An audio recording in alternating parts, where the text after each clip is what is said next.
I got home a little later than usual that night. Nothing dramatic, just an extra hour at work helping a colleague meet a deadline. It was past 9:30 when I pulled into the driveway. The porch light was on, same as always, but the glow spilling out from the living room windows caught me off guard. Lauren almost never left the lights on this late, especially if she was heading to bed early like she claimed in her text. At first, I didn't think much of it. Maybe she fell asleep on the couch. She did that sometimes when she was feeling worn out. But the second I opened the door, I knew something was off. There was a faint scent of wine in the air, a hint of perfume I didn't recognize. Not the subtle floral kind Lauren usually wore. This was sharper, muskier, like something out of a high-end boutique she wouldn't normally set foot in. I stepped into the living room and paused. There was a blanket and a pillow tossed casually on the couch. 2 glasses on the coffee table, one with leftover red wine, the other empty but smudged with a lipstick mark in a bold, unfamiliar berry shade. Lauren never wore colors like that, not even on date nights. I stared at them for a long time, almost trying to will them into making sense. But they didn't. Next to the glasses, there was a restaurant receipt, folded in half, but not hidden. It was from a place called Elora's on 5th, a trendy spot across town. I'd never been there, and Lauren and I had definitely never gone together. The timestamp said 7:42 p.m. The same night, she told me she was getting drinks with an old friend from college.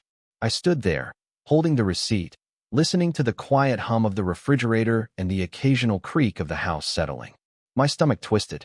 The thing is, I wasn't looking to catch her in anything. I didn't come home expecting to find a breadcrumb trail of betrayal. But there it was. The lights, the wine, the lipstick, the blanket, the restaurant receipt. I wasn't sure what to do with any of it. So I just sat down on the armrest, holding the slip of paper, trying to breathe through the 1,000 thoughts running through my head. Later that night, after she came downstairs from her shower, she noticed the receipt still in my hand. Her eyes flicked from the slip to my face, and I saw something flash in her expression, just for a second. It wasn't guilt exactly. It was more like calculation. "Oh," she said, forcing a smile. "Yeah, that's from last week. I had a work dinner. You know how they always pick the most ridiculous places." I didn't say anything. She grabbed the glasses without asking, walked them to the kitchen, and started rinsing them out. "I was going to tell you about it," she said, not looking up. "We were just debriefing with the team after hours. Super casual." "And the blanket?" I asked, quieter than I expected. She shrugged. "Got tired watching a movie." I wanted to believe her. God, I wanted to believe her. But the wine glass still had that lipstick mark. And the wine we had in the cabinet wasn't even the same kind. She kept talking, something about how she and Jill from marketing stayed back to relax after a long day, but I wasn't listening anymore. I was stuck on the little details. The kind that don't scream when you first notice them, but whisper in a way that burrows under your skin. That night, I laid awake in bed beside her, staring at the ceiling. She slept soundly, peacefully, as if nothing was out of place. But something had shifted. I felt it deep in my gut. And once that feeling takes root, it doesn't let go. After that night, something changed in me. Not all at once. It wasn't like I suddenly stopped trusting Lauren entirely.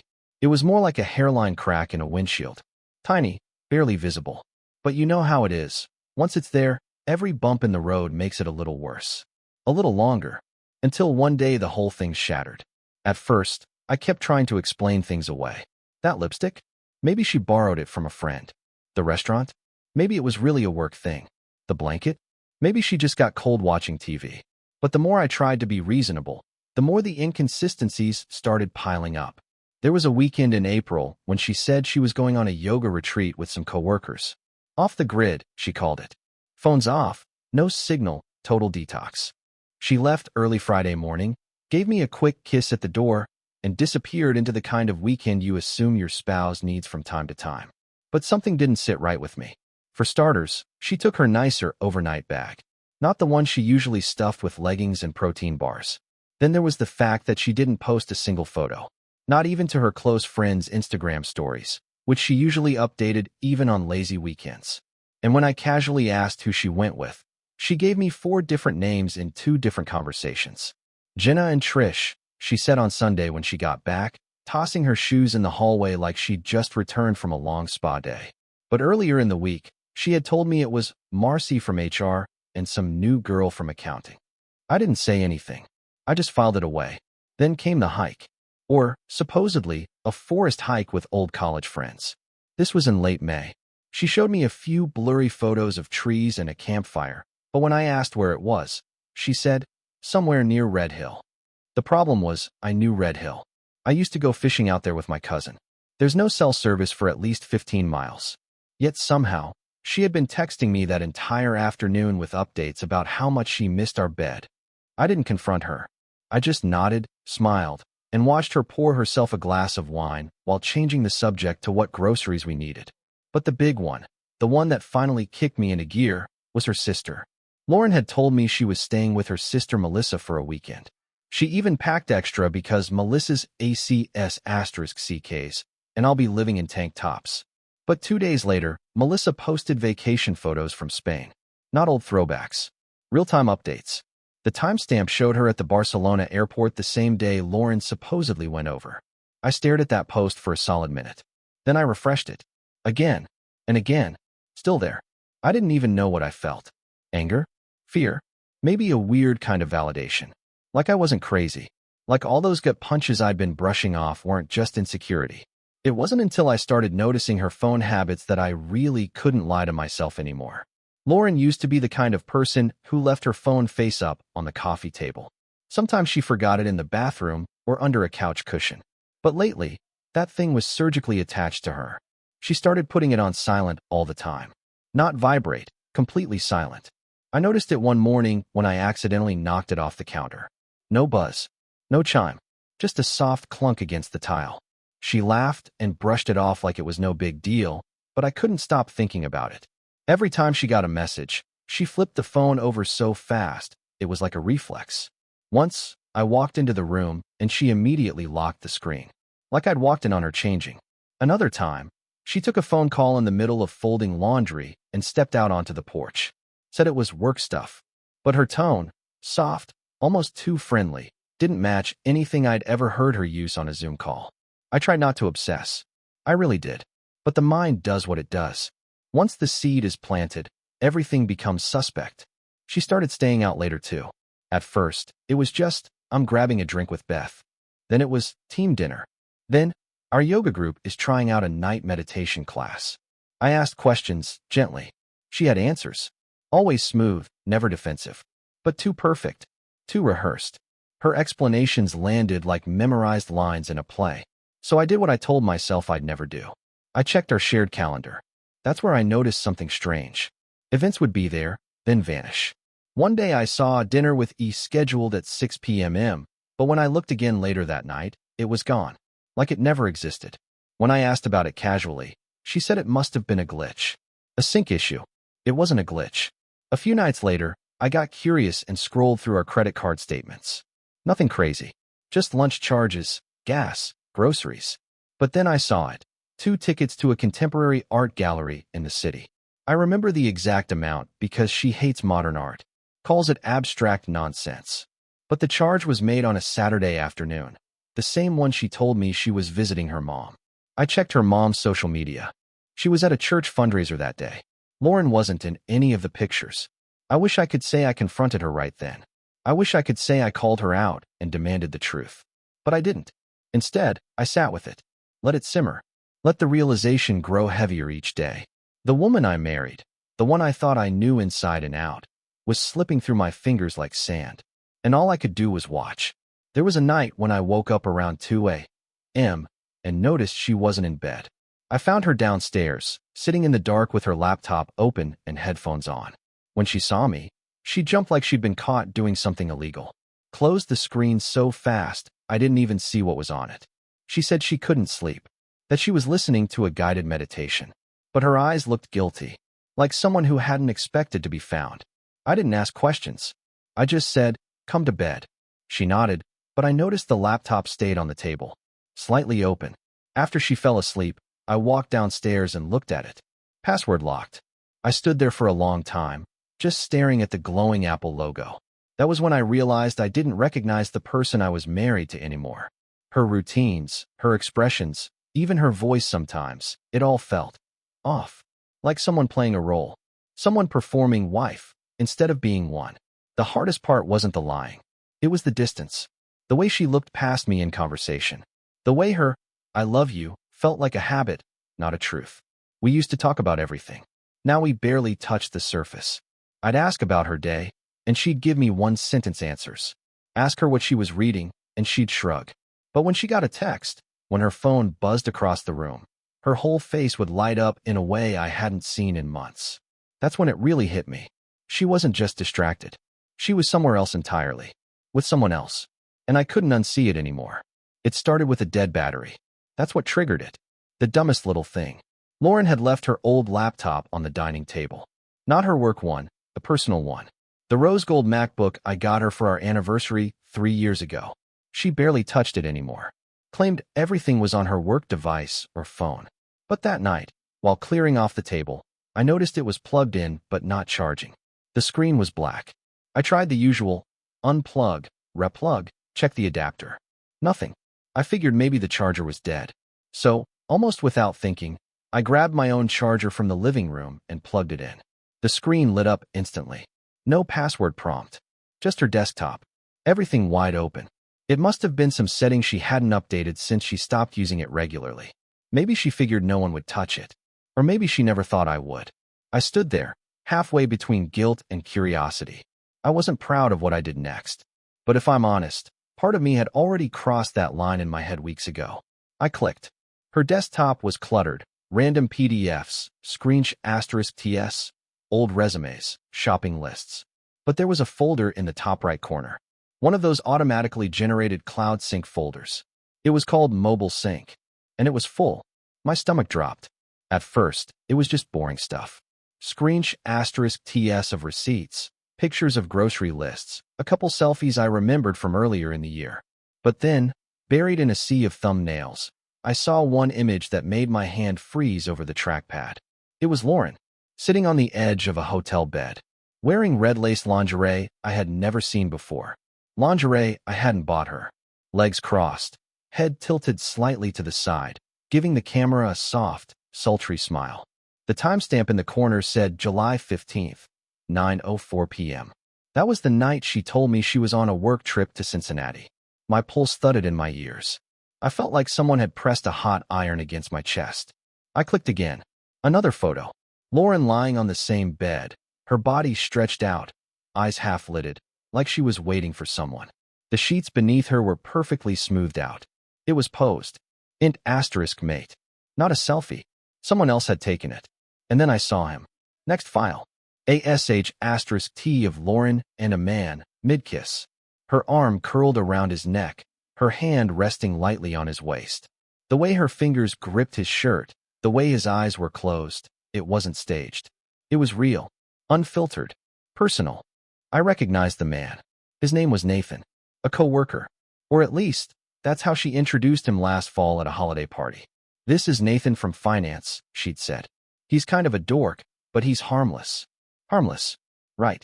I remembered that night, too. How she'd laughed extra loud at his jokes. How she stayed behind at the bar just for one more drink while I drove home early to let the dog out. Apparently, harmless meant something else entirely. I sat back in the chair, staring at the screen like it might suddenly make sense. Like there was some explanation that could still redeem this. But there wasn't. The photos kept coming. More from the same night. Different poses, different angles. One of her leaning against the window in a robe, hair slightly wet.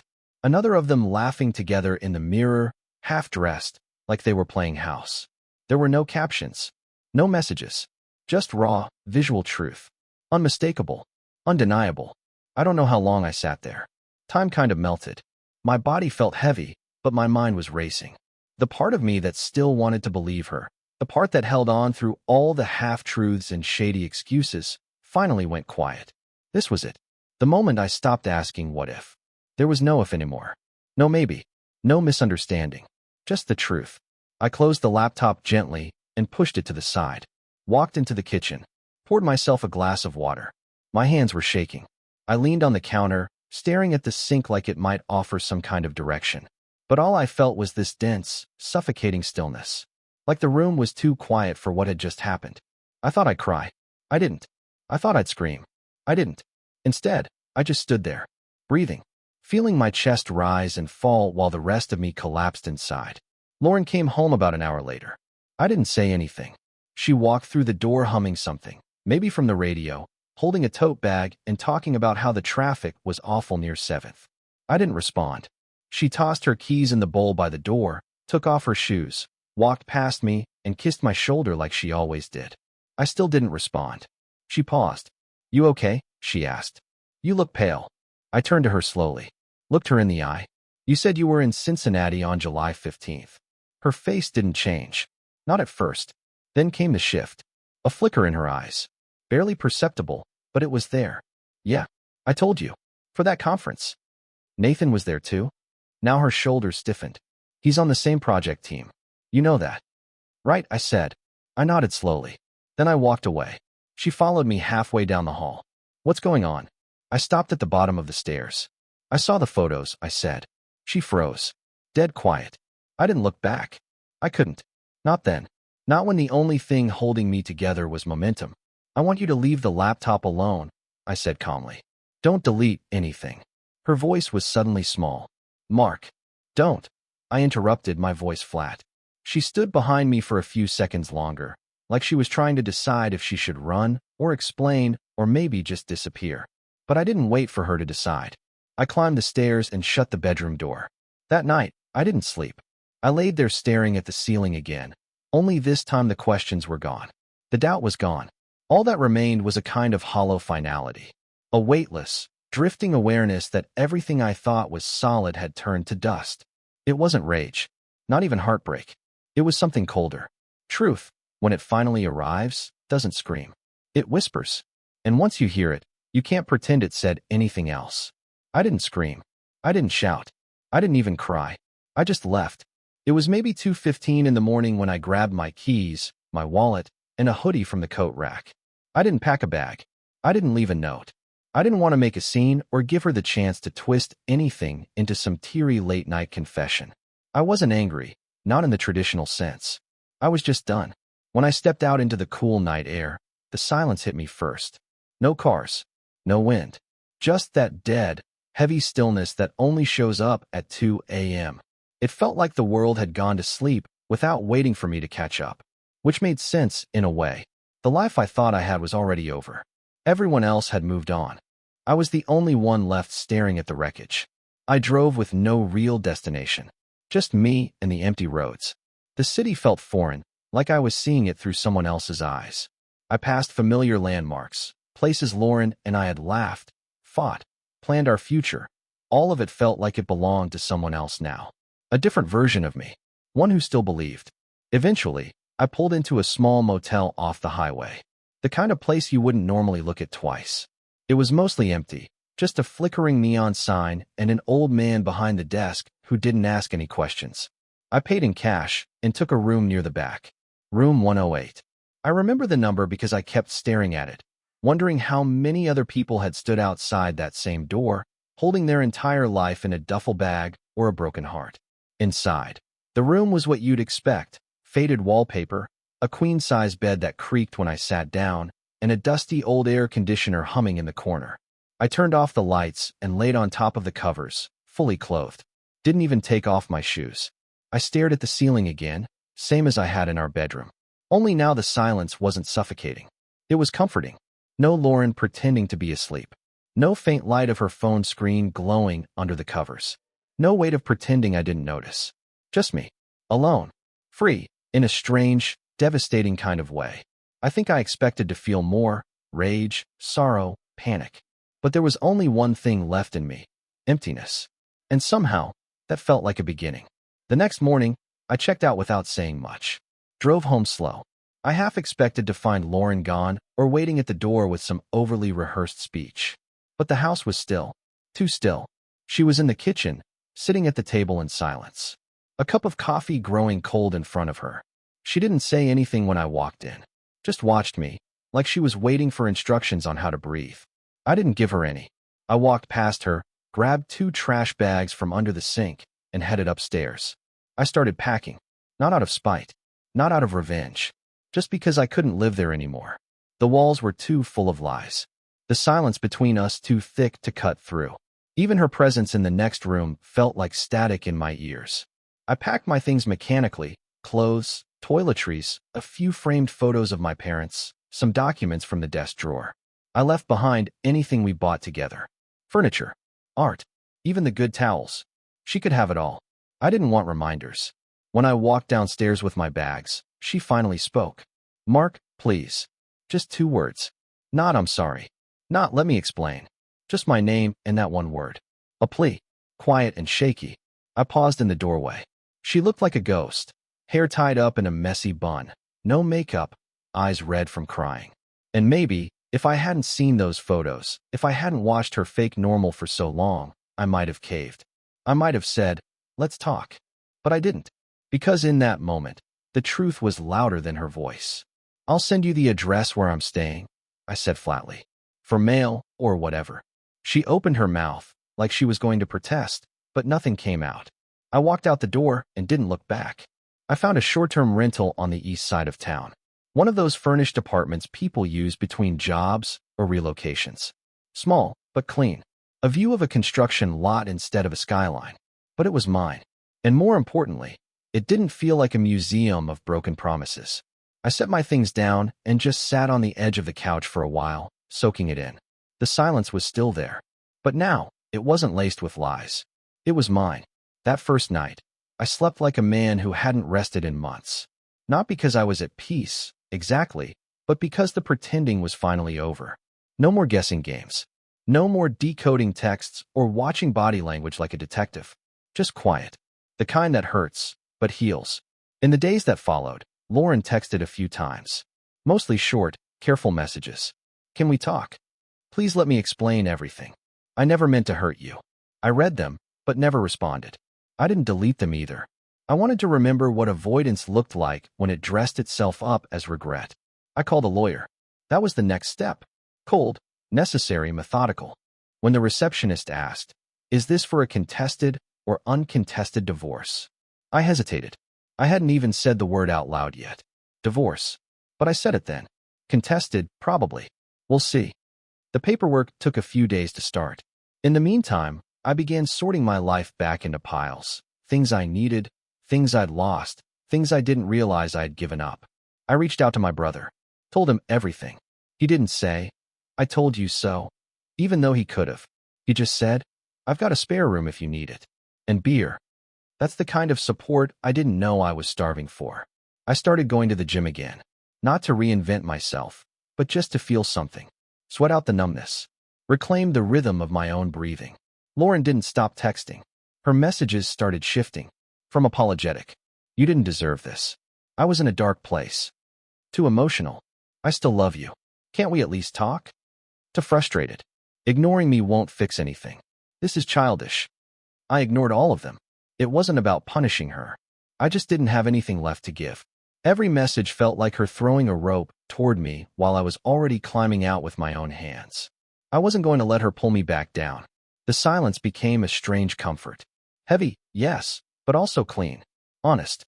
It gave me space to think, to breathe, to remember who I was before her betrayal became the background noise of my everyday. And slowly, I started to see that man again. He wasn't angry. He wasn't broken. He was just tired, but not tired enough to give up.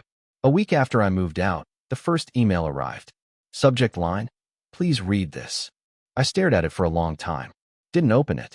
Just hovered my mouse over the bolded text like it might burst into flames if I clicked. Eventually, I did. It wasn't long. Just a few paragraphs. Lauren's version of the story, written like a confession, but framed like therapy. She said she felt invisible. Said she hadn't felt like herself in over a year. That the person she was with me, dutiful wife, part-time hostess, shoulder to cry on, had become a role she played so well that she forgot it wasn't real anymore. She used phrases like emotional isolation and unmet needs. Said that Nathan made her feel alive again. That he listened. That he noticed her. I read the entire thing in silence. No rage. No tears. Just this strange hollowness, like someone was scraping out the inside of my chest with a spoon. Because here's the thing she didn't know. I noticed. I always noticed. The way she hummed when she cooked. The way she'd pause in the middle of telling a story just to make sure I was laughing. I remembered the brand of conditioner she liked, the name of her fourth-grade teacher, the exact shade of purple she wore on our third anniversary, because it made her feel fierce. But I guess that wasn't enough. I guess noticing doesn't matter if the other person doesn't see you back. Over the next few weeks, more emails followed. Some were detailed. Long walls of text explaining the mental load she carried, how exhausted she felt trying to keep up appearances, and how Nathan wasn't the beginning, just the breaking point. Others were short and frantic. Please don't hate me. I know I ruined everything. You meant more to me than you'll ever understand. I read every one of them, and then I deleted them. Because I remembered something too. I remembered working double shifts to help pay off her credit card debt. Not because she asked, but because she cried one night in bed and said she felt like she'd failed us. So I quietly picked up overtime, skipped lunch breaks, and covered the difference without ever making her feel small. I remembered canceling our trip to Oregon so we could stay in town while her mom was recovering from surgery. I remembered sleeping in that stiff hospital chair 4 nights in a row while she went home to rest.